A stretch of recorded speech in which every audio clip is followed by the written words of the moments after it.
ரொம்ப ஜாக்கிரதையா. என் பையன் ஒரு தப்பு பண்ணியிருந்தான். அவன் 10வது படிக்கும்போது அவன் டீச்சர் ஏதோ அவனை திட்டினான்னு சொல்லிட்டு அவனை திட்டினாரு சொல்லிட்டு அவர் வாசலில் வந்து சக்கரை கலந்த பாலை ஊற்றிட்டான்.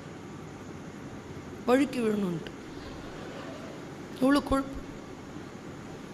ஆனால் அவன் ஃப்ரெண்டு போட்டு கொடுத்துட்டான். அவர் வழுக்கி விழலை. பையனுக்கு நோட் போட்டாங்க, ஃபோன் பண்ணிட்டாங்க, வா அப்படின்ட்டு. நான் போகிறேன். நிற்கிறாங்க நல்ல பிள்ளைங்க, என்னை விட நல்லவன்.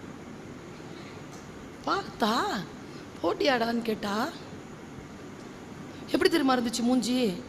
ஆஸ்பத்திரியிலேருந்து பிறக்க வச்சு ஒரு டவலை சுற்றிட்டு நீ வெளியில் வரும்போது அந்த மூஞ்சி இருந்து அதே மூஞ்சியில் நிற்கிறான். அப்படி இருக்குங்க முகம். என்னன்னு திட்டுறது அவனை. மன்னிச்சிருங்க, இனிமேல் செய்ய மாட்டான். அவர் மன்னிப்பு கடிதம் எழுதியிருந்தான். அந்த மன்னிப்பு கடிதத்தை மட்டும் பார்த்தேன்.